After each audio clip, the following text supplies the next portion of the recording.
Hey guys, welcome back to another sports commentary video from your boy Barry Vibes. And today I have my hot take, my opinion about this Super Bowl game.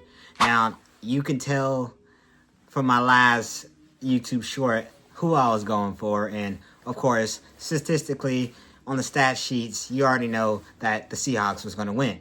Now, let me tell you why the first half went the way it did.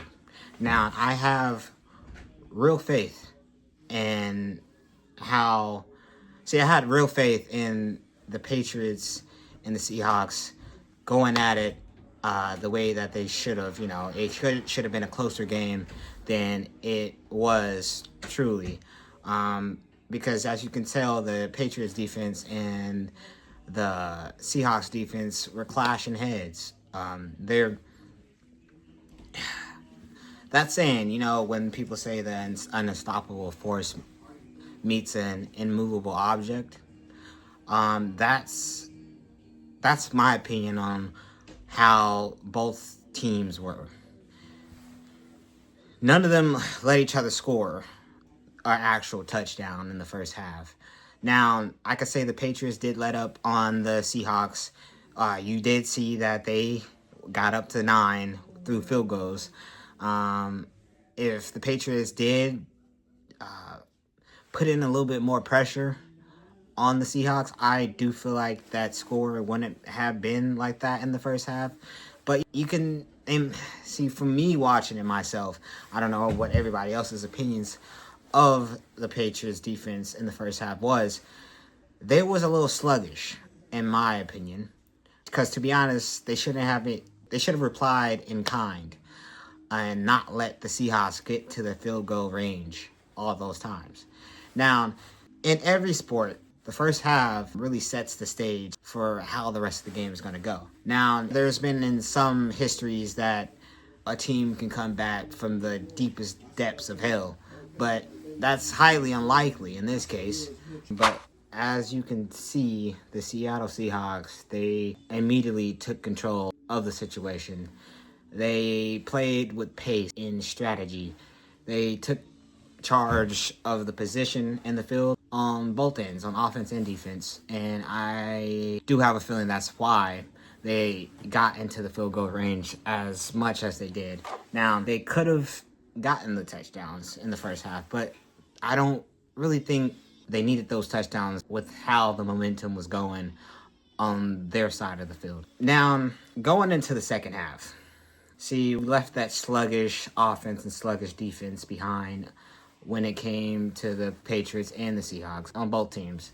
We could see the momentum picking up a little bit more. Now, still, that did leave the Patriots behind even more because the Seahawks already had a little bit more momentum and drive over the Patriots. And now, put you into the second half, in that mentality, you locking in, you're like, all right, let's finish this game off strong, and you're already a phenomenal team. On defense as well as offense, you can see the score skyrocketing above, and that's what we've seen in the second half.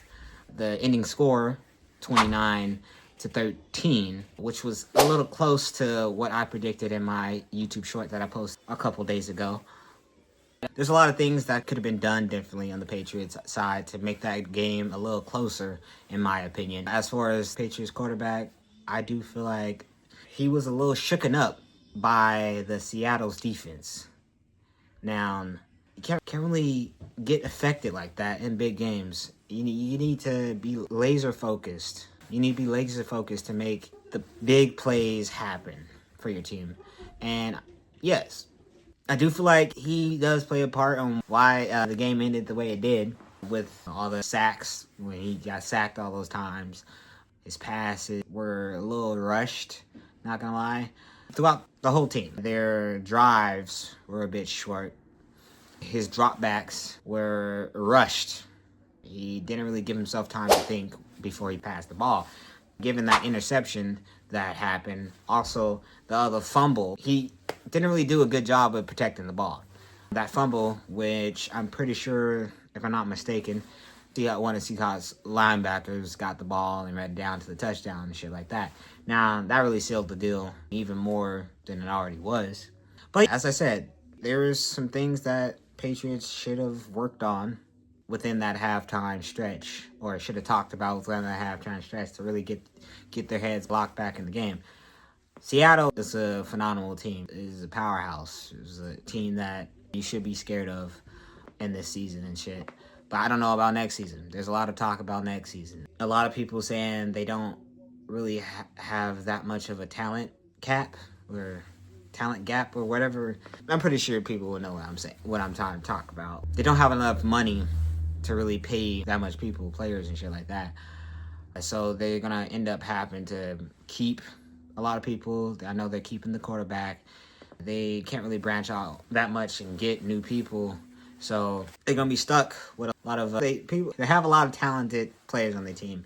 But what I'm trying to say is they're not going to really have time to get a lot of new blood, a lot of new talent, a lot of younger talent on the team. And that, I feel like, will be a big game changer in this next season. But only time will tell. That's pretty much all I really had. Not going to lie. It's pretty much all I really had.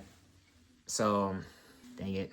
That's pretty much all I really had. The Super Bowl game was pretty boring. I could say it could have, with the teams that got put up on the stage this year, you would think there would be a little bit more excitement, a little bit more flashy, more progressive plays out there.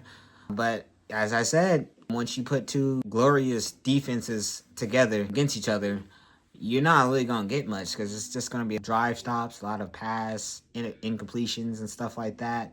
A lot of shooking up pressure on both ends of the field. And we've seen that here today.